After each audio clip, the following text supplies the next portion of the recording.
I'm Shannon, and welcome to the episode 2 of Shannon to the Talking. For today's episode, we will be talking about the principles of economics. And the first one would be the principle of choice. Under this category, we have the decision or choice. It is when individual has to make a choice every point in time. So why do we have to make a choice, by the way? Correct! That is because our resources are not plenty or enough. And that is basically the scarce resources we are talking about. Scarce resources is when we have limited amount of resources or good or even services. When we say resources, it is a good that can be used for production.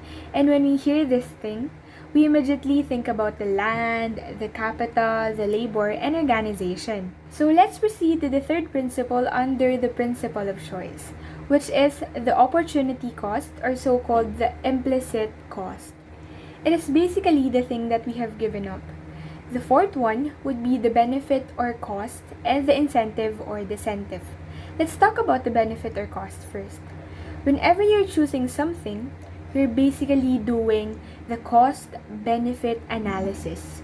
The second thing in the fourth principle is the incentive or decentive. Anything that traces the marginal benefit would be what we call the incentive. And decentive, on the other hand, is anything that traces the marginal cost. Way to go! We are on the second principle, which is the principle of interaction.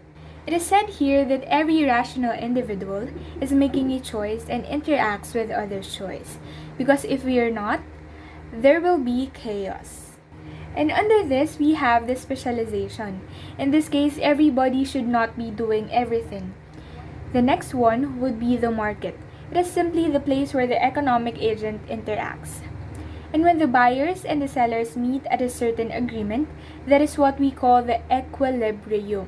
But when they're not settled in one thing, that is the market failure. And there will be an intervention of the government. And efficiency, on the other hand, is a state of happiness. It is when the resources have been optimally used. And the third and last principle would be the principle of economy-wide interactions. It is about the total income of the economy that is coming out of somebody's pocket, and that is the total expenditure made by the economy as a whole. So that's it. That concludes our video for today. I hope you learned something from me from today's very interesting topic. Again, I'm Shannon, and this has been another episode of Shannon Do the Talking. See you in my next vlog. Bye!